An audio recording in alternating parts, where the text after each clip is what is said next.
This next fight has crazy potential for a finish, I think, just because both guys try to give it their all in terms of energy output right from the get-go. You got Makwan Amirkhani against a guy like Kamuela Kirk, who's going to be making a short notice debut after Nate Landwehr pulled out due to injury. Now, Nate Landwehr versus Makwan Amirkhani would have been one of the most exciting fights on the card for sure. Two guys that are willing to throw down. Now, I'm going to have to give a huge edge to Makwan Amirkhani here. Now, if Mason Jones is a minus 300 favorite, I'd be very, very, very concerned if Makwan didn't come in somewhere close there. When you look at the two guys differently, I really believe that Kamuela Kirk has a lot to prove. His LFA fight against Daniel Swain was a really interesting one. He basically ended the guy. You saw him on the stool. Daniel Swain's basically saying, I don't want to do this anymore. I want to retire.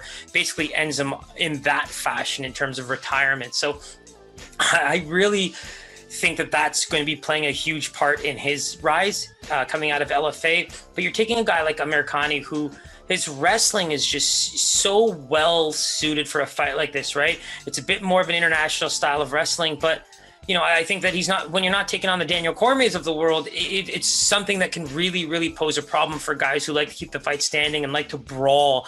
I think that that's what Kirk really is. He's, a classic mentality brawler. And with Amirkhani, who's obviously starting to get better in the striking department, when you're taking on guys like Shane Burgos, who's the only guy to ever finish you, and the Edson Barbosas of the world, what a fight that was between the two of them. But that's going to improve your striking tenfold because you know where you need to improve taking on two guys like that. So for Makwan Amirkhani going into this fight, I just think it's so hard to see any area of the fight where he should be at any of a disadvantage. It's just, I think the brawling style where if Kirk is able to walk through Amirkhani's punches because they don't have any power behind them and can land big in his own way or get it to the fence, maybe work in some strength-based moves. I just think Amirkhani's technical wrestling and his technical striking and just the guys he's been in there with is going to be something that really stands out in this fight.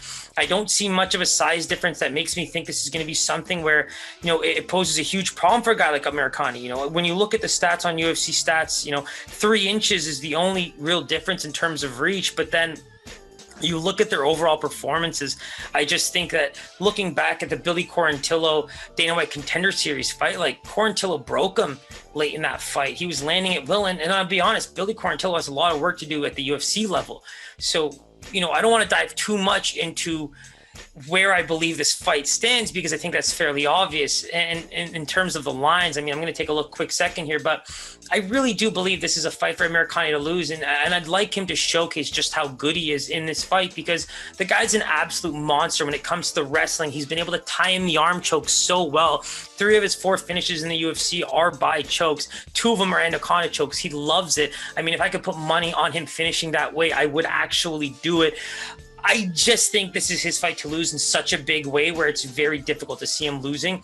So with that said, let's take a quick look at the lines before I eat my words any more than I already feel like I should. And Makwan Amirkhani, pretty much opened around the same line as Mason Jones, is now actually moving down towards some minus 270s in places. I'm actually going to once again use Bet365 as my go-to, and minus 250 for Makwan Amirkhani. I really thought that line should be a bit closer to that minus 300, minus 350 range. I think he's that good in this fight.